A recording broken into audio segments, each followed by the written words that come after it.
Parents మెచ్చిన university Sankalchand Patel university, Gujarat.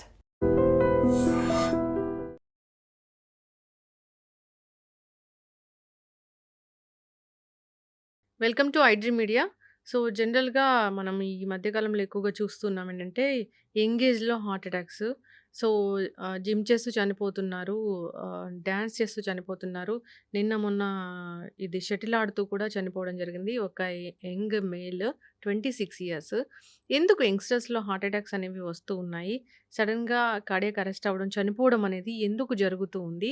అసలు ఎవరిలో ఈ రిస్క్ ఉంటుంది? మనం ముందుగానే తెలుసుకోవచ్చా? సో, పూర్తి వివరాలు తెలుసుకుందాం. మనతో పాటు ఉన్నారు ప్రముఖ interventional cardiologist and TAVI and structural heart disease specialist doctor Karunakar గారు. డాక్టర్ గారు నమస్తే అండి. నమస్కారం. డాక్టర్ గారు, అంటే ఏదైనా ఇన్ఫర్మేషన్ తెలుసుకోవాలి హార్ట్స్ గురించి, అంటే అది వేరే కానీ యంగ్ ఏజ్‌లో హార్ట్ అటాక్ వస్తుంది, చనిపోతున్నారు అనే దాని గురించి డిస్కస్ చేయాలంటే కొంచెం బాధాకరంగానే అనిపిస్తూ ఉంది. అవును. సో, ఈ మధ్య కాలంలో మనం ఎక్కువగా చూసాము 20 ఏళ్ళకి చనిపోవడము, అది కూడా డాన్స్ చేస్తూ, జిమ్ చేస్తూ, షటిల్ ఆడుతూ, పాఠాలు చెప్తూ, వాక్ చేస్తూ కూడా చనిపోతున్న వాళ్ళని మనం చూసాము.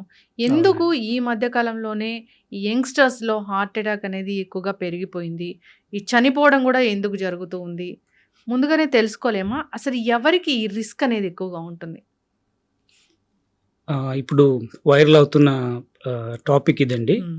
సో, మీరడిగిన క్వెషన్‌కి సమాధానం ఏంటంటే, ముందు తెలుసుకోవాలంటే మనం చాలా వరకు స్క్రీనింగ్ టెస్టులు చేయాలి. హ్మ్. ఇలాంటి ఇబ్బందులు ఎవరికైనా ఉన్నాయని. ఇది రావడానికి ప్రధాన కారణం ఏంటంటే, ఈ కార్డియాక్ అరెస్ట్ అయ్యి సడెన్‌గా చనిపోవడం. సో, ఈ కార్డియాక్ అరెస్ట్‌కి చాలా రీజన్స్ ఉంటాయి. ఒకటి ఏందంటే కంజెనిటల్ హార్ట్ డిసీజెస్ కావచ్చు. అంటే పుట్టుకలో వచ్చే ప్రాబ్లమ్స్‌ని ఆ టైంలో ఐడెంటిఫై చేయలేకుండా హ్మ్. అవి స్లోగా పెరిగిపోయి ఒక సివియర్ స్టేజ్‌కి వచ్చినప్పుడు హ్మ్. ఇలా జరగడం జరుగుతుంది. లేదా కొన్ని అక్వైర్డ్ రీజన్స్ వల్ల, అంటే కొన్ని జెనెటిక్ కండిషన్స్ ఉంటాయి. కొన్ని కార్డియోమయోపతీస్, హ్మ్. సపోజ్ హైపర్ట్రోఫిక్ కార్డియోమయోపతి కానీ, డైలేటెడ్ కార్డియోమయోపతి కానీ, ఇలాంటి కండిషన్స్ ఉన్నప్పుడు హ్మ్. అంటే మామూలుగా రెస్ట్‌లో ఉన్నప్పుడు చాలా మందికి సింప్టమ్స్ తెలియదు. హ్మ్. ఇవి ఎప్పుడైతే బాగా స్ట్రెస్‌లో ఉన్నప్పుడు, ఫిజికల్ స్ట్రెస్ కానీ, లేదంటే ఎమోషనల్ స్ట్రెస్ కానీ ఉన్నప్పుడు హ్మ్. అన్మాస్క్ అయ్యే ఛాన్సెస్ ఉంటాయి. హ్మ్.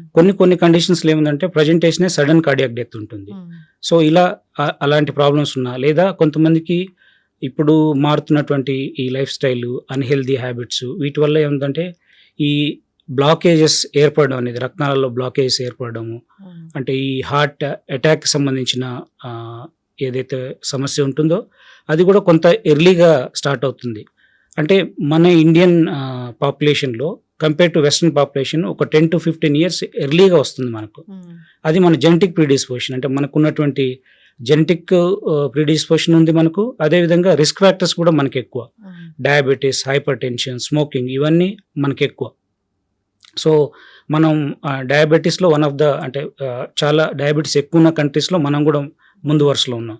కాబట్టి ఈ రిస్క్ ఫ్యాక్టర్స్ ఒకవైపు, జెనెటిక్ ప్రిడిస్పోజిషన్ ఒకవైపు, హ్మ్. తర్వాత మన దగ్గర స్క్రీనింగ్ లేకపోవడము, లేదంటే ముందే ఆ అవేర్‌నెస్ లేకపోవడము, దాన్ని తెలుసుకోకపోవడము, ఇలాంటి అన్ని కారణాల వల్ల హ్మ్.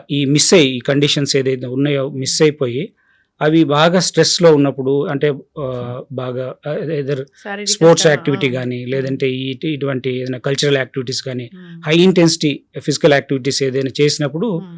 అది బయటపడడం జరుగుతుంది. చాలామందికి, కొంతమందికి సింప్టమ్స్ ఆ టైంలో బయటపడి వాళ్ళు రెస్ట్‌గా తీసుకొని మళ్ళీ వచ్చి చెక్ చేసుకుంటే అది బయటపడడం ఒక ఎత్తైతే, హ్మ్. కొంతమందిలో అంటే ఈ ప్రెజెంటేషన్‌లో ఒక 25-30% అనేది సడెన్ కార్డియాక్ డెత్ ఉంటుంది. హ్మ్. కాబట్టి సడెన్‌గా కొలాప్స్ అయ్యి చనిపోయినప్పుడు ఇంకా మనం దానికి రీజన్స్ ఏంటనేది అన్లెస్ అటాప్సీ చేస్తే గాని తెలీదు ఎందుకు ఉందనేది. కాబట్టి మన దగ్గర అలాంటి ప్రోటోకాల్స్ లేవు. మన దగ్గర స్క్రీనింగ్ లేదు. యూఎస్‌లో అక్కడ వాళ్ళు చెప్పేదేంటంటే కంపల్సరీ ఈ హై ఇంటెన్సిటీ స్పోర్ట్స్‌లో ఎవరైతే పాల్గొంటున్నారో వాళ్ళందరికీ స్క్రీనింగ్ అనేది, హ్మ్. అంటే క్వెషనైర్ ఉంటుంది. అంటే హెల్త్‌కి సంబంధించిన క్వెషనైర్ యాజ్ వెల్ యాజ్ ఈసీజీ, 2డీకో ఇలాంటి టెస్టులు చేసి వాళ్ళ అవన్నింటిలో నార్మల్‌గా ఉంటే అప్పుడు మాత్రమే వాళ్ళని అలౌ చేయడం జరుగుతుంది. హ్మ్. అట్‌లీస్ట్ అంటే అలాంటిది ఏదైనా ప్రోటోకాల్ మన దగ్గర గవర్నమెంట్ సైడ్ నుంచి గానీ, లేదా అథారిటీస్, హెల్త్ ఇక్కడ అథారిటీస్ అది నుంచి లేదు వస్తే. కదా సార్. జస్ట్ షటిల్ ఆడుతూ అవును. చనిపోయారు కదా. అవునండి. సో, అదే అందుకనే అంటే ఈ మాస్ స్క్రీనింగ్, అంటే షటిల్ ఆడే ప్రతి ఒక్కరికి చేయడం కాదు గానీ, హ్మ్. అట్‌లీస్ట్ కొంత అంటే హై ఇంటెన్సిటీ ఫిజికల్ యాక్టివిటీస్‌లో మనం పాల్గొంటున్నాము, అలాంటి ఇది ఉంది అన్నప్పుడు ఒకసారి చెక్ చేసుకోవడం అనేది మంచిదండి. హ్మ్. ఎస్పెషల్లీ రిస్క్ ఫ్యాక్టర్స్ ఉన్నోళ్ళకు, Hmm. ఏదైనా ఫ్యామిలీ హిస్టరీ ఉన్నా, ఫ్యామిలీలో ఏదైనా హార్ట్ డిసీజెస్ ఉన్నా, లేదా Hmm. ఫ్యామిలీలో డయాబెటీస్, హైపర్‌టెన్షన్ ఇలాంటి హై రిస్క్ కండిషన్స్ ఉన్నప్పుడు ఆ ఇండివిజువల్ ముందే చెక్ చేసుకుంటే ఉమ్, కొంతవరకు మనం ఇలాంటి వాటిని ముందే పసిగట్టవచ్చు. ఉమ్. తద్వారా మనం దీన్ని అంటే ఇలాంటి సడన్ కార్డియాక్ డెత్స్ అనేది మనం ప్రివెంట్ చేయడం. ఆ మధ్య మనం ఒక అమ్మాయి యంగ్స్టరే డాన్స్ చేస్తూ చనిపోవడం చూసాము. అవును. ఆవిడ ఒక నెల ముందే టెస్ట్లన్నీ చేయించుకున్నారు. దాంట్లో అసలు ఎక్కడా కూడా తేడా లేదని చెప్పడం కూడా జరిగింది. అంటే ఇందులో టెస్ట్లు కూడా 2 రకాలు ఉంటాయి. కొన్ని బేసిక్ టెస్ట్లు ఉంటాయి, కొన్ని అడ్వాన్స్డ్ ఉంటాయి. అంటే బేసిక్ టెస్ట్లలో ఒక్కోసారి మిస్ అవ్వచ్చు. ఏదైతే ఈసీజీ, 2D ఈకో ఇలాంటివి చేస్తారో అలాంటి వాళ్ళకి ఏంటంటే స్పెషల్గా స్ట్రెస్ టెస్టులు చేయడం కానీ, అంటే ట్రెడ్మిల్ టెస్ట్ లాంటివి, ఉమ్, లేదంటే ఇంకొకసారి ఇంకా ఏదైనా డౌట్ ఉన్నప్పుడు ఏదైనా ఎంఆర్ఐ స్కాన్స్ కానీ, లేదంటే సిటీ స్కాన్స్ కానీ ఇలాంటివి చేస్తే కొంతవరకు బయటపడుతుంది. ఇప్పుడు హార్ట్కి ఏదైనా ఒక ప్రాబ్లం ఉంది అన్నప్పుడు ఒక్క లక్షణం అంటే ఆయాసం రావడమా, లేకపోతే ఊపిరి తీసుకోవడంలో ఇబ్బంది అట్లా ఏం కనపడవా డాక్టర్ గారు? అంటే ఉంటుందండి. చాలామంది అంటే వాళ్ళు దాన్ని నెగ్లెక్ట్ చేయడం వల్ల అలా జరుగుతుంది. ఏదన్నా అంటే హార్ట్‌ది సడన్ కార్డియాక్ డెత్ అవ్వచ్చు. ఉన్నట్టుండి సడన్ కొలాప్స్ అవ్వచ్చు ఎవరైనా. ఆ ఛాన్స్ ఉంది కానీ బట్ చాలా మందిలో మాత్రం కొన్ని సిమ్టమ్స్ ఉంటాయి. లేదంటే ఆయాసం ఉండడము, లేదంటే ఛాతీలో నొప్పిగా, ఇబ్బందిగా ఉండడము, లేకపోతే మంటలాగా ఉండడము, లేదంటే ఏదైనా దడలాగా అనిపించడము, లేదంటే బాగా విపరీతమైన నీరసం అంటే ఏ పని చేయని నిస్సత్తుగా ఉండడం, ఇలాంటివి ఏదో ఒకటి కళ్ళు తిరిగినట్టు ఉండడము, ఇలాంటివి కొంతమందికి హార్ట్ అటాక్ వచ్చినప్పుడు కొంతమందికి వామిటింగ్ సెన్సేషన్ రావడము, అలాంటివి ఉంటాయి. కానీ అందరిలో ఉండాలని ఏం లేదు. సైలెంట్ హార్ట్ అటాక్స్ కానీ, సైలెంట్ అంటే ఆల్రెడీ హార్ట్ అటాక్ వచ్చి సైలెంట్గా వచ్చి మామూలుగా తిరుగుతున్న వాళ్ళు కూడా చాలా మంది ఉంటారు. వాళ్ళు రొటీన్ టెస్ట్కి వచ్చినప్పుడు మనం చెక్ చేసి మీకు ఆల్రెడీ హార్ట్ ప్రాబ్లం ఉందంటే వాళ్ళు నమ్మరు. అలాంటి కండిషన్స్ కూడా ఉంటాయి. బట్ చాలా మందిలో ఏదో ఒకటి ఉంటుంది. కాకపోతే ఏంటంటే మనం చాలా మందిలో చూసేది ఏంటంటే కొంత నెగ్లిజెన్సీ. అంటే యంగ్ ఏజ్ కదా, హార్ట్ ప్రాబ్లం ఎందుకు ఉంటుంది వీళ్ళకు, ఉండదులే, ఇదేదో గ్యాస్ నొప్పి, లేకపోతే ఇదేదో అలసట వల్ల వచ్చింది, ఇదేదో కొంచెం స్ట్రెస్ వల్ల వస్తుంది, స్ట్రెయిన్ అయినారు, ఇట్లా దాన్ని పోస్ట్పోన్ చేసి కొంచెం నెగ్లెక్ట్ చేయడం వల్ల దాన్ని మిస్ అవుతున్నారు. కానీ చాలా మంది తర్వాత టెస్ట్ చేసి మనం ప్రాబ్లం ఉందన్నప్పుడు తర్వాత అడిగితే చెప్తారు కొంతమంది, అవునండి మాకు కొంచెం ఉండేది, తేడా ఉండేది, అది మేము ఇలా అనుకున్నాము, గ్యాస్ అనుకున్నాము, ఇలా అనుకున్నాము. తర్వాత తేడా అంటే అసలు ఒకటి ఇట్లా ఉంటుంది, ఇది మీరు వెళ్ళి హార్ట్ చెకప్ చేయించుకోండి అంటే ఒక తేడా అంటే ఏముంటుంది డాక్టర్ గారు? ఒక లక్షణం అంటే ఒక్కటే అని పిన్ పాయింట్ చేయలేమండి. ఒకే లక్షణం మనం అనుకున్నట్టు సైలెంట్ కూడా ఉండొచ్చు ప్రాబ్లం. కాబట్టి ఈ మనం అనుకున్న లక్షణాలు ఉంటే మనం ఏం చేయలేము. బట్ ఎవరికైనా ఏదైనా ఆయాసం ఉంటుంది, అన్యూజువల్ ఆయాసం అంటే ఇంతకుముందు ఉండేదానికంటే ఎక్కువ అవుతుంది ఆయాసం, లేదంటే కొద్ది పనికి ఆయాసం వస్తుంది, లేదా పని చేసినప్పుడు ఏదైనా ఛాతీలో బరువుగా ఉంటుంది, లేదంటే మంటగా, నొప్పిగా, లేదంటే బిగుతుగా ఉండడం, అట్లాంటి సెన్సేషన్ అంటే అన్కంఫర్టబుల్గా ఛాతీ చెస్ట్లో అనీజీగా ఉందంటారు కదా, అలాంటి సెన్సేషన్ ఉన్నా, లేకపోతే దడలాగా వస్తున్నా, అంటే హార్ట్ బీటింగ్ బాగా పెరిగినట్టు అట్లా ఆ సెన్సేషన్ వచ్చిన, రీలింగ్ సెన్సేషన్, కళ్ళు తిరుగుతున్నట్టు అనిపించిన, డిజీనెస్ లాగా ఉన్నా, లేదు అంటే ఏదన్నా బాగా వీక్నెస్ అంటే ఉన్నట్టుండి సడన్గా వీక్నెస్ రావడం, అంటే కొంతమంది అలానే చెప్తారు, సడన్గా నీరసం అయిపోయాము, ఏం చేసుకోలేకపోయాము, అలా ఉంది. లేదంటే కొంతమందికి బాగా విపరీతమైన స్వెట్టింగ్ వస్తుంటుంది, అంటే ఈ పెయిన్ వచ్చినప్పుడు స్వెట్టింగ్ రావడం కానీ, అలాంటి ఏదైనా అన్యూజువల్గా సడన్గా ఇంతకుముందు ఉన్న దానికంటే ఏదైనా సడన్గా చేంజ్ వస్తుందంటే ఈ లక్షణాలు ఏదైనా ఉంటే హార్ట్ చెకప్ అనేది ముందు చేయించుకోవాలి. హార్ట్కి సంబంధించిన లక్షణం అండి. అంటే యూజువల్గా ఏంటంటే ఐదర్ రిథమ్ డిస్టర్బెన్స్ అంటే హార్ట్ బీటింగ్లో తేడాలు వచ్చినప్పుడు కానీ, లేదంటే హార్ట్ పంపింగ్ ఏమైనా తగ్గి బీపీ డ్రాప్ అయినప్పుడు కానీ ఇలా కళ్ళు తిరగడం అనేది జరుగుతూ ఉంటుంది. కాబట్టి మనం ఇలాంటి సిమ్టమ్స్ ఏదైనా ఉన్నప్పుడు వెళ్ళి చెక్ చేసుకుంటే చాలా వరకు మనకు ఐడెంటిఫై అవుతుందండి. అంటే ఈ వ్యాక్సిన్ వేసుకోవడం వల్ల ఇలాంటివి ఎక్కువ అవుతున్నాయంటారా? అంటే వ్యాక్సిన్ మీద చాలా చర్చ జరిగింది, చాలా రకాల డిస్కషన్స్ దీనివల్ల ఎక్కువైనాయి అని చెప్పి అంటున్నారు. కానీ ఈ మధ్య రీసెంట్గా ICMR వాళ్ళు కండక్ట్ చేసిన స్టడీలో కూడా వ్యాక్సిన్స్ వల్ల హార్ట్ డిసీజ్ పెరగలేదు. వ్యాక్సిన్స్ వల్ల కొంతమందిలో అంటే వ్యాక్సిన్ తీసుకున్న కొద్ది రోజులు మాత్రం ఆ క్లాటింగ్ అయ్యే స్వభావం అనేది కొంతమందిలో పెరిగింది. ఎందుకంటే కొన్ని రకాల యాంటీబాడీస్ ఫామ్ అయ్యి అందులో ఉన్న ఏజెంట్స్కి హార్ట్లో క్లాట్స్ ఫామ్ అయ్యి కొంతమందికి బ్లాకేజెస్ రావడం, అంటే ఆర్టరీస్లో ఐదర్ గుండెకి సంబంధించిన రక్తనాళాలు కానీ, లేదంటే కాళ్ళకు సంబంధించిన రక్తనాలు కానీ, బ్రెయిన్కి సంబంధించిన రక్తనాలు కానీ అలా వచ్చింది. కానీ అది చాలా తక్కువ పర్సంటేజ్ అండి, చాలా తక్కువ పర్సంటేజ్. కాబట్టి ఇవన్నీ అంటే పోస్ట్ కోవిడ్లో ఇది ఎక్కువైంది కాబట్టి చాలామంది కోవిడ్ వల్లనే ఎక్కువైంది, కోవిడ్ ఒకటి, కోవిడ్ వ్యాక్సిన్ ఒకటి, దాని మీద దాని మీదనే అవును. కోవిడ్ ఎవరికైతే బాగా సివియర్‌గా వచ్చి హాస్పిటలైజ్ అయ్యి స్టెరాయిడ్ తీసుకొని ట్రీట్మెంట్ తీసుకున్నారో వాళ్ళలో గూడా ఇలాంటి ఛాన్స్ అనేది ఎక్కువగా ఉంటుందని చెప్తూ ఉన్నారు. అవునండి. అంటే కోవిడ్ ఉన్నప్పుడు సివియర్ కోవిడ్ వచ్చి హాస్పిటల్ అయిన వాళ్ళకు రిస్క్ ఎక్కువ. హ్మ్. హార్ట్ స్ట్రోక్ రావడం. ఎందుకంటే అది స్ట్రెస్ కాబట్టి. హ్మ్. ఆ స్ట్రెస్‌లో హార్ట్ అనేది ఎఫెక్ట్ అవుతుంది కాబట్టి ఆ టైంలో వచ్చాయి. హ్మ్. కానీ ఇప్పుడు వస్తున్న మరణాలని మనం కోవిడ్ వల్ల అని చెప్పడానికి సైంటిఫిక్ అప్పుడు ప్రూఫ్ తీసుకున్న ఏం లేదు. ట్రీట్మెంట్ ఇప్పటిదాకా అంటే దాని ప్రభావం ఏమి ఉండదా డాక్టర్ గారు? ఇన్ని రోజులు ఉండదండి. హ్మ్. యూజువల్‌గా ఈ రిస్క్ అయితే ఏదైతుందంటే వ్యాక్సిన్ తీసుకున్నప్పుడు హ్మ్. వచ్చే రిస్క్ ఏదైతుందంటే కొన్ని వారాలండి. హ్మ్. 3 to 4 వీక్స్ ఉంటుంది. దాని తర్వాత దాన్ని రిస్క్ అనేది తగ్గుతుంది. ట్రీట్మెంట్‌లో ఇచ్చిన స్టెరాయిడ్స్ వల్ల గూడా ఇప్పటికేమీ ఇంత లాంగ్ టర్మ్ ఎఫెక్ట్ ఉండవండి. అంటే స్టెరాయిడ్ ట్రీట్మెంట్ తీసుకున్నప్పుడు కొన్ని ఎఫెక్ట్స్ ఉంటాయి. అప్పట్లో. అప్పుడు అంటే తీసుకునే టైంలో హ్మ్. ఉంటుంది. బట్ తగ్గించిన తర్వాత ఆపేసిన తర్వాత ఇన్ని రోజులకు అనేది రాదు. ఇప్పుడు ఇప్పుడు అందరూ భయపడుతూ ఉన్నారు. ఇప్పుడు మోస్ట్ అవునండి. కామన్‌గా మనం చూస్తున్నాము ఇలాంటి వార్త ఏదైనా వచ్చిందంటే ఖచ్చితంగా భయపడుతూ ఉంటారు. అవునండి. ఆబ్వియస్లీ నేను గూడా భయపడ్డాను. అవునండి. యంగ్‌స్టర్స్‌లో హార్ట్ అటాక్ అంటే భయమేస్తూ ఉంటుంది. అయితే ఇప్పుడు 20 ఏళ్ల వాళ్ళు ఖచ్చితంగా వెళ్లి టెస్టులు చేయించుకోవాల్సిన అవసరం ఉందా? అంటే మన ఇంటర్నేషనల్ రికమెండేషన్ ప్రకారం హ్మ్. బీపీ స్క్రీనింగ్ అనేది 18 ఇయర్స్ నుంచి స్టార్ట్ చేయాలి. బీపీ. బీపీ. హ్మ్. కొలెస్ట్రాల్ స్క్రీనింగ్ అనేది 20 ఇయర్స్ నుంచి స్టార్ట్ చేయాలి. డయాబెటిస్ స్క్రీనింగ్ అనేది 30 ఇయర్స్ నుంచి స్టార్ట్ చేయాలి. హ్మ్. మనలో ఎంతమంది చేయించుకుంటాం అసలు 18 ఇయర్స్‌కి మనం ఆలోచిస్తాం బీపీ చెక్ చేయించాలి వీళ్ళకని, అవును. లేదా కొలెస్ట్రాల్ చెక్ చేయించాలని. ఏదో మిడిల్ ఏజ్ వచ్చిన తర్వాత 30స్‌నో 40స్‌నో అప్పుడు యాన్యువల్ చెకప్‌కెళ్ళి అప్పుడు అది కూడా కొంతమందిలో only educated people that to very few. అందరు రొటీన్ కాదు. ఓన్లీ కొంతమందికి ప్రీ ఎంప్లాయ్మెంట్ ప్యాకేజెస్ అంటే రికమెండ్ చేస్తే వాళ్ళు చేయించుకోవడం కానీ, లేదా ఆఫీస్‌లో అంటే వాళ్ళ ఉన్న ఆర్గనైజేషన్‌లో హ్మ్. యాన్యువల్ హెల్త్ స్క్రీనింగ్ కంపల్సరీ అంటే అలా చేయించుకోవడమే కానీ వాలంటరీగా వచ్చి చేయించుకునే వాళ్ళు చాలా తక్కువ. హ్మ్. అందువల్లనే మనం చాలా మిస్ అవుతున్నాం. అంటే ఆ వాల్యుబుల్ టైం ఏదైతే 10-15 ఇయర్స్ ఉంటుందో ఆ టైంని మిస్ అయిపోయి అప్పటికి వాళ్ళకి ఎక్కువైపోయి అడ్వాన్స్డ్‌గా ఇలాంటి కాంప్లికేషన్ స్టేజ్‌లో మనం గుర్తిస్తున్నాం. హ్మ్. కాబట్టి అంటే రికమెండేషన్స్ ప్రకారం ఈ స్క్రీనింగ్ గనుక మనం ఎర్లీగా స్టార్ట్ చేస్తే హ్మ్. అట్‌లీస్ట్ 20-25 ఇయర్స్ వాళ్ళకి గనుక మనం స్క్రీనింగ్ గనుక స్టార్ట్ చేస్తే చాలా వరకు వీటిని మనం ఎర్లీగా ఐడెంటిఫై చేసి దానికి సంబంధించిన ట్రీట్మెంట్ ప్రాపర్‌గా తీసుకుంటే హ్మ్. రిస్క్ అనేది తగ్గుతుందండి. హ్మ్. రిస్క్ లేకపోతే డయాబెటిస్ ఉందనుకోండి ఐడెంటిఫైడ్ హ్మ్. దాని రిస్క్ అనేది 3-4 టైమ్స్ ఎక్కువ ఉంటుంది compare to normal people. So అలానే హైపర్ టెన్షన్ ఉన్నా కూడా స్ట్రోక్ రావడానికి రిస్క్ హ్మ్. ఉంటుంది. అన్నీ పెరుగుతాయి కాబట్టి మనం ముందే వాటిని రిస్క్ ఫ్యాక్టర్స్ ఏదైతుందో వాటిని మనం స్క్రీన్ చేసి హ్మ్.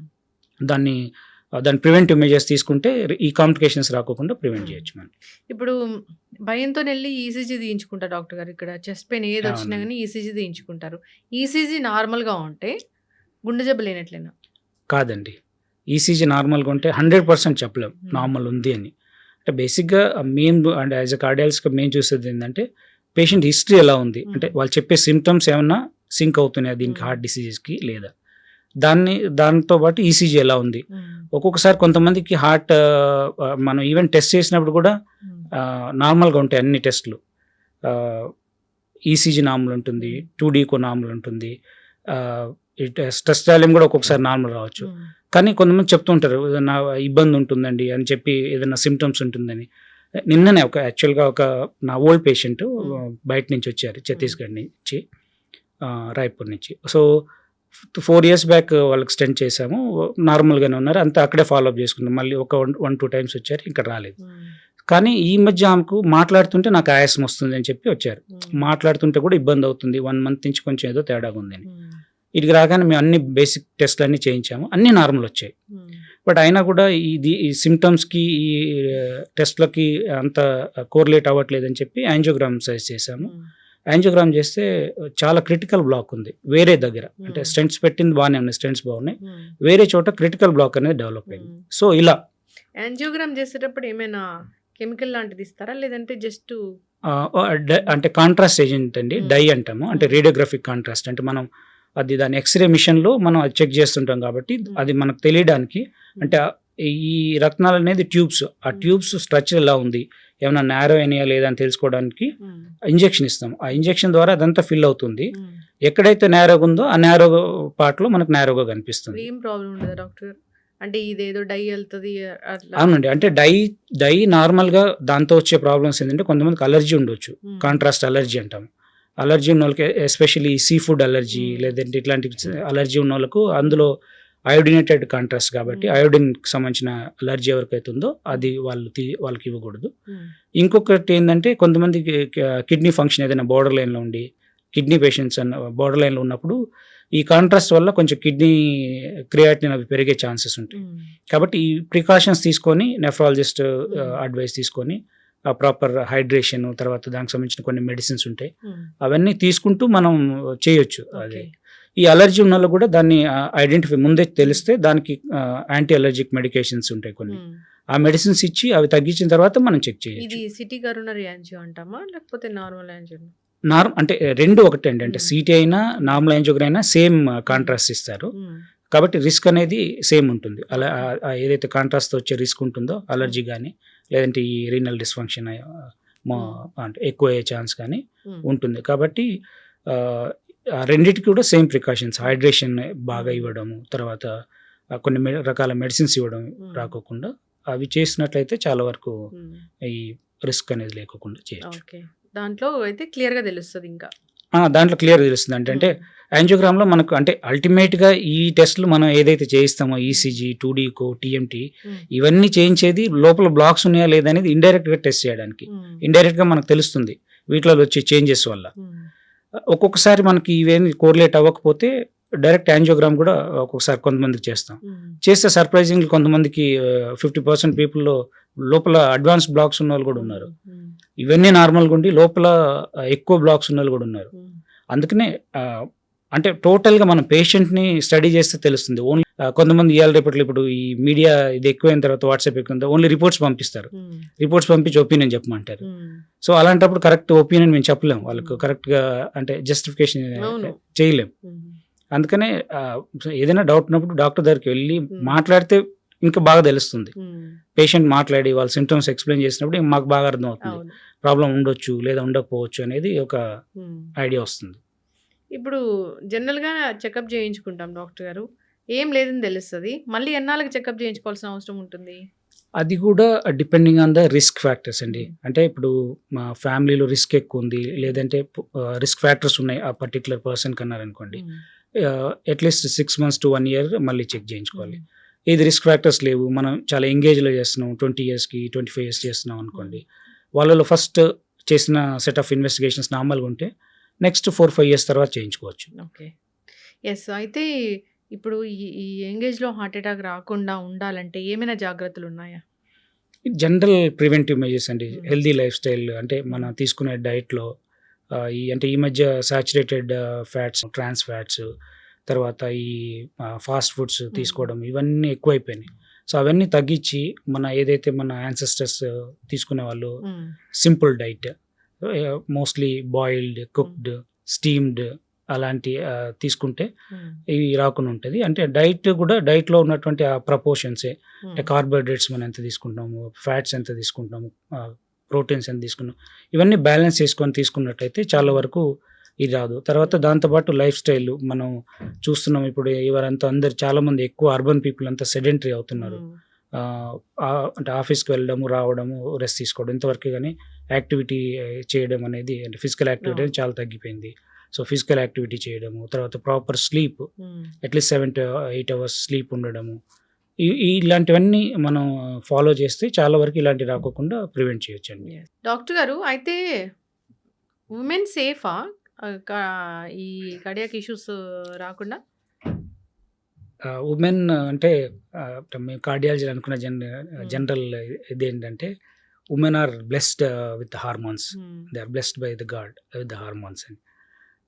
యూజువల్గా అంటే హార్మోన్స్ ఏదైతే ఉమెన్స్లో ఉన్న హార్మోన్స్ అనేది హార్ట్ డిసీజ్ రాకోకుండా ప్రొటెక్టివ్గా ఉంటాయి. కాబట్టి ప్రీ మెనోపాజల్ ఉమెన్లో హార్ట్ డిసీజ్ అనేది తక్కువ కంపేర్ టు మేల్. అంటే మేల్ ఫీమేల్లో చూస్తే మేల్స్లో ఎక్కువ హార్ట్ డిసీజ్ వచ్చే ఛాన్సెస్ ఎక్కువ ఉంటాయి. అదే పోస్ట్ మెనోపాజల్ అనుకోండి, సో రిస్క్ అనేది ఆల్మోస్ట్ ఈక్వల్ అవుతుంది పోస్ట్ మెనోపాజల్ ఉమెన్లో. కానీ ఈ మధ్య యంగ్ ఈవెన్ ప్రీ మెనోపాజల్ ఉమెన్లో కూడా ఈ డిసీజెస్ అనేవి పెరిగిపోయినాయి. అంటే పీరియడ్స్ వస్తే డేట్స్ వస్తూ ఉంటే వాళ్ళకి ఏం ప్రాబ్లం లేదంటున్నారు కదా? అట్లనే లేదండి, అంటే ఈ మధ్య కొంతమంది అంటే ఈ లైఫ్ స్టైల్ మారడం వల్ల కొంతమందికి రిస్క్ అనేది పెరిగింది. బట్ కంపేర్ టు మెన్ డెఫినెట్గా ఉమెన్ ఆర్ వాళ్ళకు ఛాన్సెస్ చాలా తక్కువ ఓకే. హార్ట్ డిసీజెస్ రావడానికి. జెనెటికల్‌గా ఉంటే ఖచ్చితంగా జెనెటిక్ ప్రిడిస్పోజిషన్ ఉంటే వస్తుందండి. వస్తుంది. లేదు అంతా హెల్తీగానే ఉన్నారంటే బీపీ, షుగర్ మానిటరింగ్ అనేది ఖచ్చితంగా చేసుకోవాలి. తీసుకోవాలి. ఈసీజీ ఇలాంటి టెస్టులు హార్ట్‌కి సంబంధించిన టెస్టులు చేయించుకోవాలంటే ఎన్నేళ్ళకి ఒకసారి ఎన్నేళ్ల నుంచి చేయించుకోవాలి వాళ్ళు? అంటే యూజువల్గా అట్లీస్ట్ హ్మ్. అంటే అట్లీస్ట్ ఇండియన్ రికమెండేషన్ ప్రకారం అట్లీస్ట్ 30 years నుంచి అన్నా స్టార్ట్ చేస్తే బెటర్ అండి. 30 years వచ్చిన తర్వాత యాన్యువల్ అంటే ఒకసారి చెకప్ చేయించుకొని అందులో వచ్చే రిజల్ట్స్ని బట్టి ఒకవేళ అబ్నార్మల్ రిజల్ట్స్ ఉంటే అట్లీస్ట్ ఇయర్లీ చేయించుకోవాలి. లేదు ఫస్ట్ టెస్ట్ నార్మల్ ఉందంటే ఒక 2-3 years తర్వాత మళ్ళీ చేయించుకోవచ్చు. యెస్. ఆయాసం వస్తే ఖచ్చితంగా డాక్టర్ దగ్గరికి వెళ్ళాల్సిందే. ఖచ్చితంగా వెళ్ళాలండి. ఆయాసం అనేది చాలా ఇంపార్టెంట్ సిమ్టమ్. చాలామంది అంటే ఈ ఆయాసం గురించి చెప్తాను మీకు ఒకటి. నా ఫ్రెండ్ వాళ్ళ బ్రదర్ ఊరికి వాళ్ళ వైఫ్ చూయించుకోవడానికి హాస్పిటల్కి వచ్చారు. వచ్చి వెళ్తూ ఆల్మోస్ట్ డోర్ దగ్గర నుంచి కొంచెం ఈ మధ్య నాకు కొంచెం ఆయాసంగా ఉంటుంది అని చెప్పారు. ఎందుకు ఆయాసంగా ఉంటుంది అంటే కొద్దిగా వెయిట్ పెరిగింది. సో సరే ఎందుకైనా మంచిది స్క్రీనింగ్ అని అన్ని రకాల స్క్రీనింగ్ చేసి ఈవెన్ సిటీ స్కాన్ కూడా చేయడం జరిగింది. అప్పుడు మా దగ్గర సిటీ స్కాన్ కూడా ప్రోటోకాల్ ఉంది కాబట్టి సిటీ స్కాన్ చేస్తే సర్ప్రైజింగ్లీ రొటీన్ టెస్ట్లన్నీ నార్మల్ వచ్చి సిటీ స్కాన్లో క్రిటికల్ బ్లాక్ బయటపడింది. సిటీ స్కాన్‌లో కూడా బయటపడతా? సిటీ యాంజియోగ్రామ్ అండి. సిటీలో 2 రకాలు ఉంది. యాక్చువల్గా చాలామంది ఏంటంటే సిటీ కాల్షియం స్కోర్ వర్క్ చేయించుకుంటున్నారు. సిటీ కాల్షియం స్కోర్ అనేది ఓన్లీ కాల్షియం కనిపిస్తుంది, బ్లాకేజెస్ అందులో కనిపించవు. అంటే కాల్షియం ఎక్కువ ఉందంటే మనకు రిస్క్ ఎక్కువ ఉన్నట్టు, అప్పుడు మనం దానికి తగిన ప్రికాషన్స్ తీసుకోవడం అవి చేసుకోవాలి. లేదా సిమ్టమ్స్ ఉంటే యాంజియోగ్రామ్ టెస్ట్కి వెళ్ళాలి.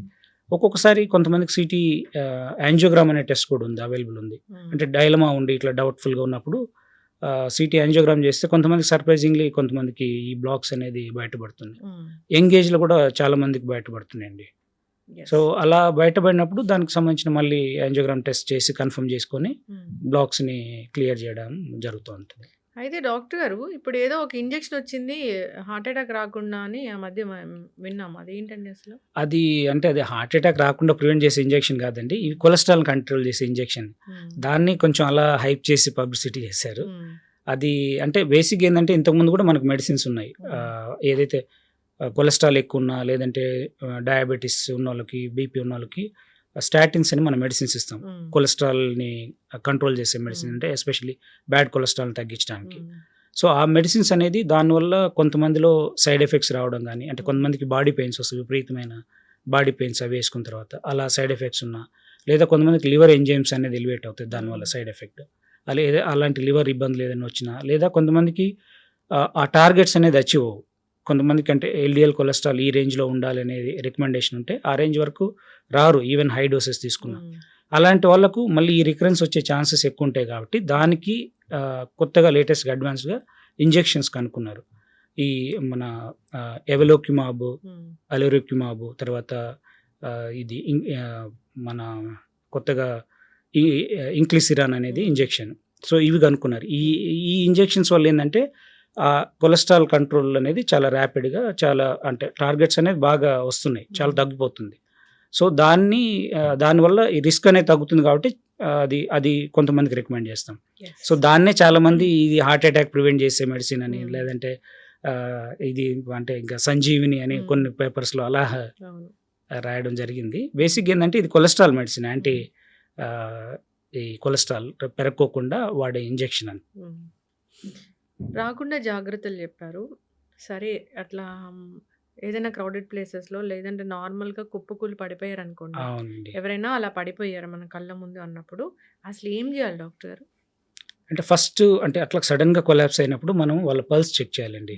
పల్స్ అంటే ఐదర్ రేడియల్ అంటే ఇక్కడ ఉండే చేతిలో ఉండే నాడి కానీ, లేదంటే కరోటెడ్ పల్స్ కానీ చెక్ చేసి, అది కనుక పల్స్ తెలియట్లేదు అన్నారు అనుకోండి, పల్స్ తగలట్లేదు కాబట్టి అంటే పల్స్ తెలియట్లేదంటే కార్డియాక్ అరెస్ట్ అయినట్టు అర్థం. సో కార్డియాక్ అరెస్ట్ అయితే ఇమీడియట్గా సిపిఆర్ స్టార్ట్ చేయాలండి. సిపిఆర్ స్టార్ట్ చేసి ఒకవేళ ఆ ఫెసిలిటీ సిపిఆర్ కంటిన్యూ చేస్తూ ఆ ఫెసిలిటీలో మనకు డిఫిబ్రిలేటర్ కనుక ఉంటే, ఏఈడి ఆటోమేటెడ్ ఎక్స్టర్నల్ డిఫిబ్రిలేటర్ కనుక అవైలబుల్ ఉంటే దాంతో మనం షాక్స్ డెలివరీ చేస్తే చాలా వరకు, అంటే అందులో కొన్ని రకాల అరిథమియాస్ ఉంటాయి, అవి ఈవెన్ సిపిఆర్ చేసినా కూడా మనం సర్వైవ్ చేయలేం పేషెంట్. షాక్ ఇస్తేనే అది రివర్ట్ అవుతుంది. హ్మ్. వెంట్రుకులర్ టెకికార్డియా, వెంట్రుకులర్ ఫిబ్రిలేషన్ ఉంటాయి. కాబట్టి అది సైమల్టేనియస్‌గా సిపిఆర్ చేస్తూ దగ్గరున్న హాస్పిటల్‌కి తీసుకెళ్ళడం. హ్మ్. ఎక్కడైతే ఈ ఏఈడీ ఉండే ఛాన్సెస్ ఉన్నాయో అట్లాంటివి. హ్మ్. లేదంటే యాక్చువల్‌గా ఏఈడీస్ గనుక ఉంచుకుంటే మంచిదండి. హ్మ్. యాక్చువల్‌గా ఉంచడం అంటే మన గవర్నమెంటే హ్మ్. పాలసీ డెసిషన్ తీసుకొని హ్మ్. పెద్ద పెద్ద షాపింగ్ కాంప్లెక్స్‌లు గానీ, ఎక్కడైతే క్రౌడెడ్ ప్లేసెస్ ఉంటాయో, హ్మ్. షాపింగ్ మాల్స్ కానీ, ఇట్లా ఈవెంట్స్ జరిగే ఏరియాస్ కానీ, లేదంటే స్టేడియమ్స్ కానీ, స్పోర్ట్స్ ఈవెంట్స్ జరిగే ఏరియాస్ కానీ, అలాంటి వాటిలలో పెడితే కొంతవరకు హెల్ప్ అవుతుంది. హ్మ్. యెస్. ఖచ్చితంగా ఈ సో, హెల్త్ గురించి సిపిఆర్ అనేది నేర్చుకోవాలండి. Quality CPR. అవును. సో, అందుకనే ఈ మధ్య యాక్చువల్‌గా గవర్నమెంట్ కూడా చాలా అంటే స్కూల్స్‌లో పోలీస్ పర్సనల్‌కి హ్మ్. మనం చూసాం ఈ మధ్య చాలా అవును. ఇన్సిడెంట్‌లో పోలీస్ చాలా చక్కగా సిపిఆర్ హ్మ్. చేసి చాలా మందిని సేవ్ చేశారు. సో, అలా అవేర్‌నెస్ కనుక మనం క్రియేట్ చేసినట్టయితే చాలా వరకు సేవ్ చేయొచ్చు. Sudden cardiac arrest, yes. Sudden cardiac డెత్స్‌ని ప్రివెంట్ చేయొచ్చు. హ్మ్. వెంటనే నియర్ బై ఉన్న ఏ హాస్పిటల్‌కైనా తీసుకెళ్లాల్సింది. తీసుకెళ్ళండి. అట్‌లీస్ట్ అంటే అక్కడ హ్మ్. డాక్టర్స్ ప్రైమరీ హ్మ్. ట్రీట్మెంట్ చేసి అంటే ప్రాబ్లమ్ ఏందో చాలా ఐడెంటిఫై మంది చేసి మల్టీ స్పెషాలిటీ దూరంగా సూపర్ స్పెషాలిటీకెళ్ళాలనుకోని ఇక్కడ ఆ! చిన్న చిన్న అదే వాటికి అండి. అది తీసుకెళ్తున్నాం. అంటే అట్‌లీస్ట్ కొంచెం అంటే మినిమల్ ఫెసిలిటీస్ ఉన్న దగ్గర తీసుకెళ్తే హ్మ్. బెటర్ అండి. అంటే మనకు బెస్ట్ హాస్పిటలే కావాలని ఒక 10 కిలోమీటర్స్ ఉన్న దూరం ఉన్న హాస్పిటల్‌కి తీసుకెళ్తే చాలా డిలే అవుతుంది. హ్మ్. దాని బదులు పక్కన ఏదన్నా 1 కిలోమీటర్‌లో ఉంది లేదా హాఫ్ కిలోమీటర్ ఉందనుకోండి. హ్మ్. అక్కడ తీసుకెళ్తే అక్కడ కూడా డాక్టర్స్ ఉంటారు కాబట్టి అవును. అట్‌లీస్ట్ అంత క్వాలిటీ ట్రీట్మెంట్ దొరకకపోయినా అట్‌లీస్ట్ ఫస్ట్ ఎయిడ్ దొరికి లైఫ్ సేవ్ చేసేంత వరకైతే వాళ్ళు ట్రై చేస్తారు. ఏదైనా ఇంట్యుబేట్ చేయడం గానీ, లేదంటే సిపిఆర్ చేయడం గానీ, ఇట్లాంటి డిఫిబ్రిలేట్ చేయడం గానీ ఏదో చేసి కొంత స్టెబిలైజ్ చేసిన తర్వాత ఇంకా కావాలంటే అడ్వాన్స్ ట్రీట్మెంట్ కోసం అప్పుడు షిఫ్ట్ చేసుకోవడం అనేది బెస్ట్ స్ట్రాటజీ అండి. యెస్. చక్కగా చెప్పారు డాక్టర్ గారు. సో, హార్ట్ అటాక్ యంగ్ ఏజ్‌లో వస్తూ ఉందంటే ఒకసారి టెస్టులు చేయించుకోవాల్సిన అవసరం అయితే ఉంటుంది. ఎవరికైనా ఫ్యామిలీ హిస్టరీ ఉన్నప్పుడు, లేదా అవునండి. కొంచెం డౌట్ ఉన్నప్పుడు, ఆయాసాలు అలాంటివి వస్తున్నప్పుడు, లేదా వర్కౌట్స్ ఎక్కువగా చేయబోతున్నారు, జిమ్‌లో జాయిన్ అవ్వబోతున్నారు అన్నప్పుడు కూడా ఒకసారి స్క్రీనింగ్ అవునండి. చేయించుకుంటే మంచిది. చేయించుకుంటే మంచిది. డాక్టర్ సలహా అనేది ఖచ్చితంగా తీసుకోవాల్సిందే. ఇబ్బంది పడుతున్నారు, ఏదో ఒక సిమ్టమ్ వచ్చింది అన్నప్పుడు డాక్టర్ దగ్గరికి వెళ్ళాల్సిందే. సో, కొంచెమైనా లక్షణాలు కనిపిస్తాయి కాబట్టి కొందరికి కనిపించవు. అది మీరు చెప్పింది దానికి బ్యాక్‌గ్రౌండ్ ఇలా ఉంటుందని చెప్పారు. సో, అందరూ జాగ్రత్తలు తీసుకోవాలి. బీపీ, డయాబెటిస్ ఇలాంటివి ముందుగానే ఉన్నాయా లేదా అని చెక్ చేయించుకోవాల్సిన అవసరం అయితే ఖచ్చితంగా అవునండి. ఉంటుంది డాక్టర్ గారు. అవునండి. ఒకవేళ ఎవరైనా మన ముందు కొలాప్స్ అయి పడిపోతే అసలు ఏం చేయాలనే దాని గురించి చాలా చక్కగా చెప్పారు. ఫాలో అవ్వాలని కోరుకుందామండి. చక్కటి ఇన్ఫర్మేషన్. ధన్యవాదాలు ఓకే. డాక్టర్ గారు. థాంక్స్ అండి. And for more videos, Please subscribe to iDream. Please subscribe to iDream. Please subscribe iDream. And please subscribe to iDream. For more videos, subscribe to iDream. please like, share, and subscribe to the channel. Congratulations, iDream. subscribe to iDream. Subscribe to iDream. So subscribe to iDream Media. iDream ki iDream team అందరికి huge congratulations. Please subscribe iDream Media. Please subscribe to iDream. Subscribe iDream. Please subscribe to iDream. iDream అంటే నా కళల channel subscribe చేసుకున్న నోరు తిరుగుతలేదు, మీరైతే గంట గుర్తు కొట్టండి. For more such videos, please subscribe to iDream. Subscribe to iDream. Please subscribe to iDream. Please subscribe iDream Media. Please do subscribe to iDream. Please subscribe to iDream Media. For best entertainment and information, please subscribe iDream. And don't forget to subscribe to iDream.